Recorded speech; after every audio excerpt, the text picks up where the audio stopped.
Hey everybody, how's it going? Marcos Villegas for Fight Up TV here in Los Angeles, being joined with Jesse Bam Rodriguez. Got presented his brand new belt. We were talking off camera. The brand new car smell, brand new belt smell. But hey man, you got it presented. It has your photo. Life is good right now. Yeah, man, life is good. Just enjoying life right now. Got my belt. Been waiting for it. I thought it was gonna come in the mail or something, but you know they gave it to me in person, so it's that much more special. And it has my picture on it. The last WBC I won didn't, so this one it's a little different. It hits different. Cause the photo, it just Because the photo and just because I took it from Estrada. The last one was vacant, so it just means a lot more. it shows like you're the guy now. Yeah, I'm the guy. I beat the guy that was at the top, so now I'm at the top. You know, so many questions that I have for you. Like one just randomly, just off the top of my head, the face tattoos. Yeah. What's the story behind some of those? Just one day I was like, I'm gonna get a face tattoo. Yeah. I mean, I wanted one, but my dad told me no, and then I just went on my own and got it. Both of them? Both of them, yeah. So like no, just randomly, like you wanted the. This one's an M. It's stands for Mila, my daughter's name. Okay. But this one just I was like I'm gonna get a face tattoo. You're just like washing your face, getting ready, and you're like, I'm gonna get a sword on my face. Life's short, so you never know when you're gonna go. So Kind of like Mike Tyson, who just decided. yeah, I mean, I love it. I love it. I love it. More to come. You're gonna tap more of your face. I mean, my face no more. I feel like I pissed off Robert a little bit too much. really? Yeah, Robert didn't like him, but What did he say?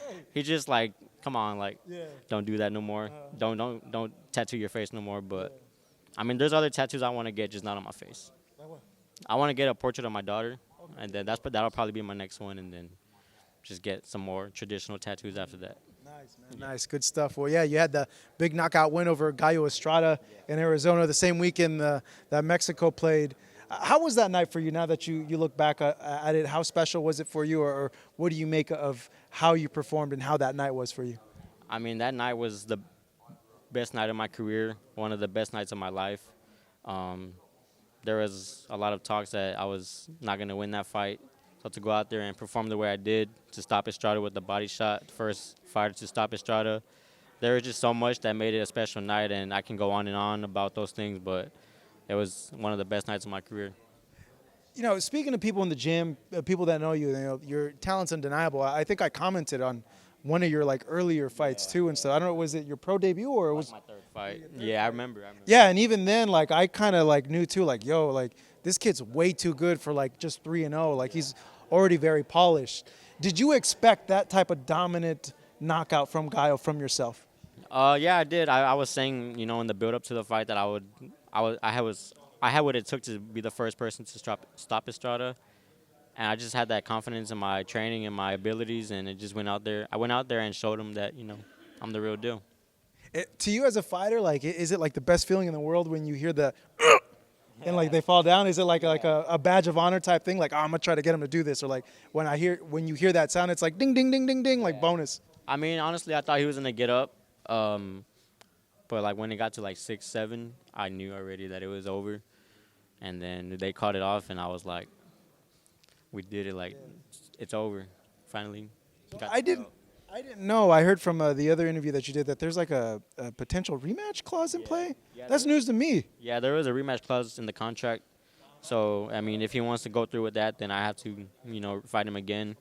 If not, then I move on to bigger fights. Yeah, I don't know. It didn't really work out for him the first time. What happened in the second time? And the second time? Yeah, if you guys were to rematch. I mean, I'm just a better fighter, I think, overall. He might be a little, you know, better just because of the ring rust, but that fight built my confidence. I feel like I became a better fighter mentally, physically, so it's just going to be an even more dangerous Bam Rodriguez if the rematch does go through. Is there ever like a point in time where you kind of look at these performances, look who you've beaten in the division and think like, damn, like I've done all this at like such a young age, like, oh, wow. It's crazy. Sometimes I'll be driving on the highway, I'm just like, I never really appreciate what I've accomplished in my career, and I feel like I need to take the time to go and reflect on what I've done and appreciate what I've done. So I feel like it just hasn't truly hit me yet, what I've accomplished, who I fought, who I shared the ring with. But, I mean, when sometimes I do realize, like, all right, yeah, like I did that, but I feel like it hasn't truly hit me. Yeah. What's stopping it from it like hitting you? Is just I don't know. more time needs to pass, you think, or? Either that or I'm just nonchalant. I don't know. Yeah, I just feel like next. Like, what's next? I just looking on the bigger and better things. So what is next, man? Like, how are you seeing this, like, the next few years of your career, like, in terms of more belts, more titles, maybe more divisions or super fights? Yeah, of course. I believe 2 more fights at 115, move up to 118, and just start competing there. Since you were in Japan, and this just popped in my head randomly, do you think you'd ever, like, put yourself in an exhibition over there with, like, one of the Japanese promoters? Like, has that come across your mind at all? Yeah, an exhibition or even a fight. I would love to fight in Japan while I'm competing. So whatever comes first, I'm open to it. I love Japan. I love being there. I love the love that I get when I'm there.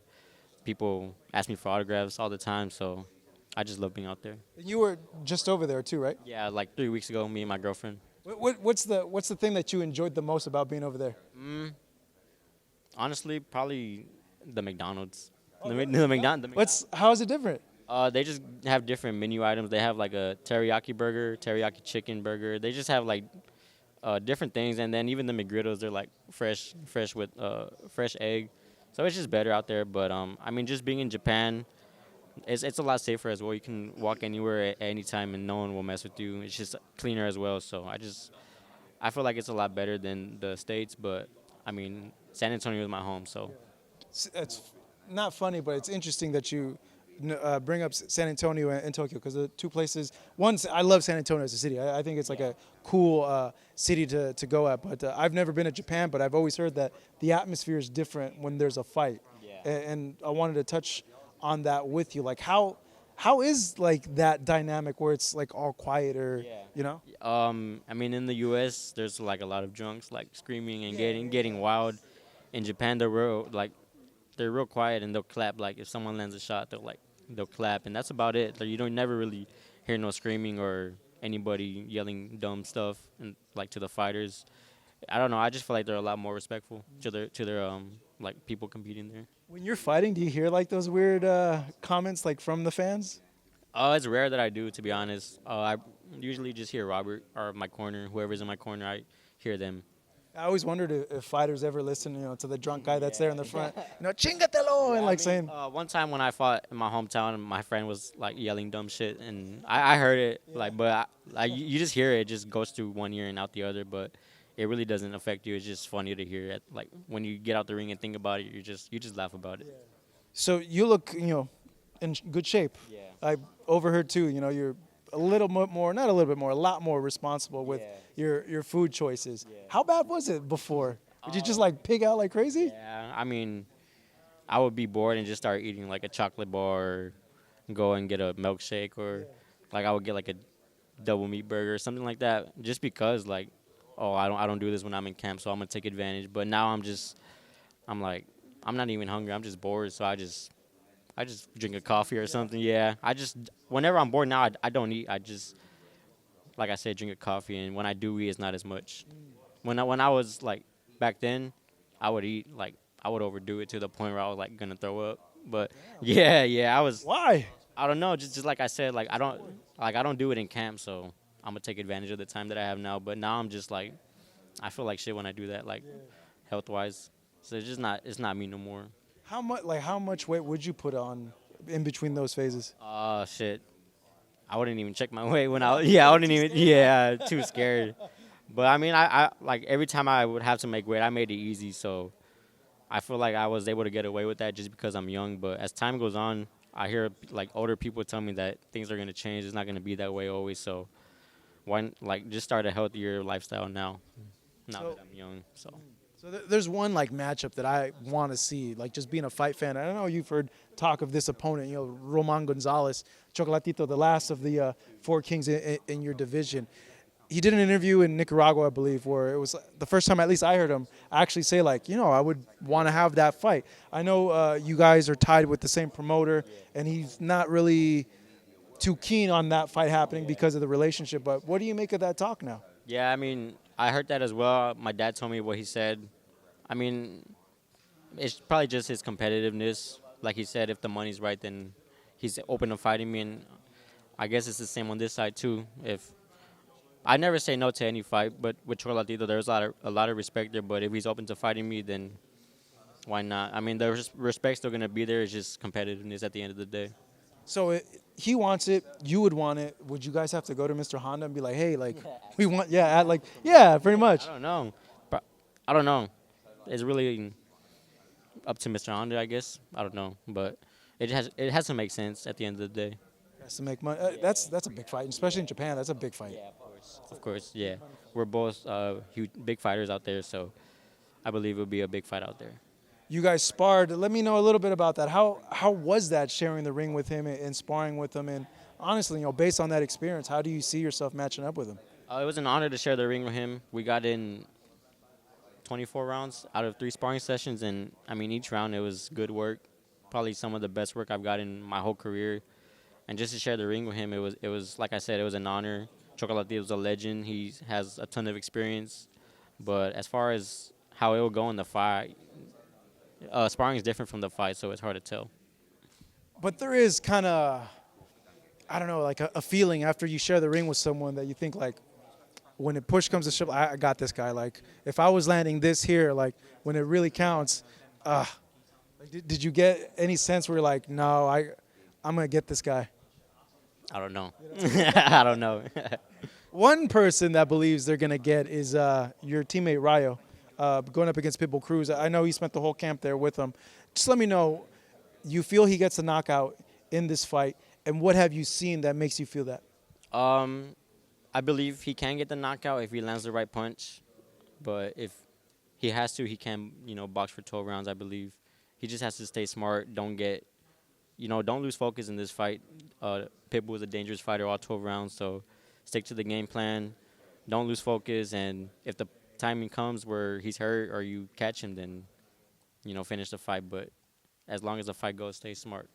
Yeah, but I mean, he's been in camp for like 4 months now, so I truly hope he does win because he's been working his ass off. He's a great person to be around, has good energy, so I'm rooting for him, and I truly hope he does win.